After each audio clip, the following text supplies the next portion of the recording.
Monica, sebenarnya banyak faktor yang mempengaruhi seperti telah diulas beberapa kali ini. Salah satunya adalah isu tapering off dari The Fed gitu ya.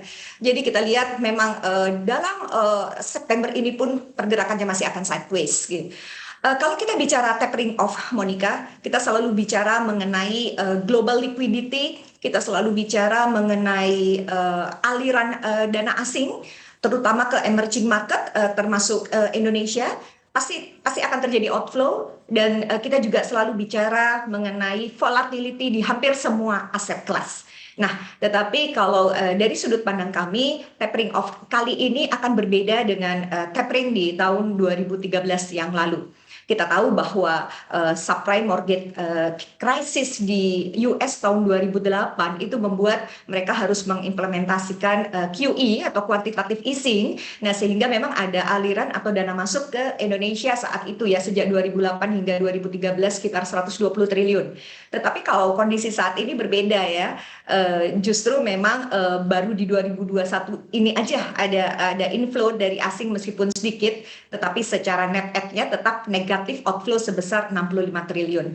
Nah, ini yang membedakan dengan tahun 2013. Kalau di kala itu pun juga PDB kita, GDP kita itu juga tumbuhnya juga cukup lumayan di atas potensinya, atau istilah kita overheating. Sementara kalau sekarang ini karena memang impact dari pandemi COVID-19 ini justru memang tumbuhnya tidak sesuai potensinya. Nah, ini akan mengakibatkan tekanan yang berbeda di tapering 2013 lalu yang membuat IHSG koreksi sampai 25% dan nilai tukar rupiah dari 10.000 menjadi 12.000. Tetapi kalau kami perkirakan yang tapering kali ini tidak akan semasif itu tekanannya, baik bagi IHSG kita maupun bagi nilai tukar rupiah kita. Baik, Anda melihat dampaknya tidak akan sebesar di tahun 2013 lalu, seperti itu Bu Reta ya. Bu Reta, kita ketahui juga bahwa kondisi pandemi ini kan masih berlangsung hingga saat ini, dan juga kini ditambah dengan langkah awal sejumlah bank sentral yang memberlakukan pengetatan kebijakan moneter mereka. Nah, apakah Star Asset Management sendiri ini akan melakukan perubahan yang signifikan dalam hal pengelolaan dana dan juga pastinya terkait dengan pemilihan underlying asset yang akan diracik untuk menjadi reksadana ke depannya?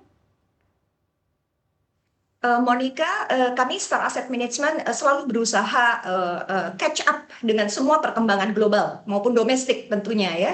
Jadi kami sudah melakukan internal consolidation, kami sudah melakukan antisipasi yang diperlukan. Nah, terkait kepada pengelolaan investasi di Star Asset Management sendiri, baik di dua aset kelas equity maupun fixed income, kami sudah terapkan proses yang sangat basic ya, paling awal kuncinya adalah pemilihan underlying yang tepat.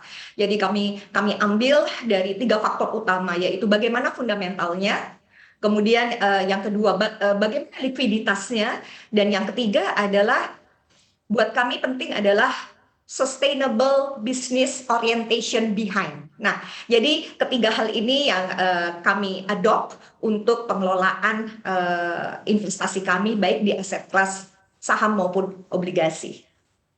Baik, selanjutnya. Untuk informasi lebih lengkap dan berita terkait, klik link yang ada dalam deskripsi. Dan jangan lupa untuk install aplikasi CNBC Indonesia di App Store dan juga Play Store. Jangan lupa subscribe ya.